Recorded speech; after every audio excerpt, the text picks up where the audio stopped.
The state law enacted this year would prevent public institutions like Fresno State from using taxpayer money to fund travel to 8 other states that are perceived to have discriminatory laws against the LGBT community. So how does that affect the local college campuses here at Fresno State or Fresno City College? We went to ask the leaders at both schools their thoughts.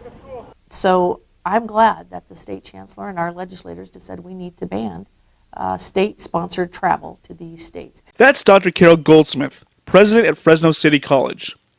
She supports the law known as AB 1887 because it hits close to home. For me, this is a very personal issue.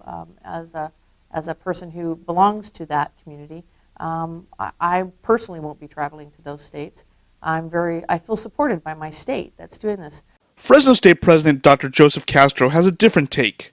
In my own view, it's important for us to be able to travel to any state in the U.S. if it's a high priority academic or athletic program. The Attorney General determines what states would be on the banned list based on their respective LGBT policies. Currently, public funds are barred to travel to these 8 states.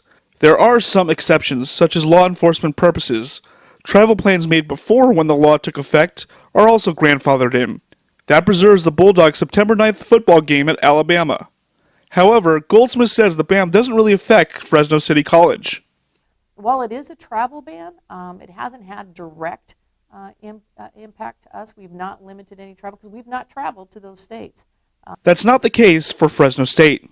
We have a meets judging team, which is one of the best in the country. And as you know, we have one of the top ag programs in the country. And they will need to travel to some of these states to compete. And we will want them to travel to those states to compete. That's part of their educational development. So we will fund that trip or other trips that need to be made through private support. So it will be a matter of looking at how important it is, and then if we have the funding from a private source to cover it. And if we don't, or if it's not an imperative sort of an opportunity, then we may decide not to go. Either way, Goldsmith appreciates the attention this topic brings. But when we have discriminatory practices and discriminatory laws against people, I think we need to have a discussion about that. There's still some confusion on how AB 1887 would affect athletic teams that have postseason games that are in the affected states.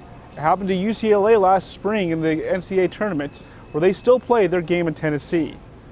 They're waiting for the decision from Attorney General Javier Becerra for more clarity. David Taub, GV Wire.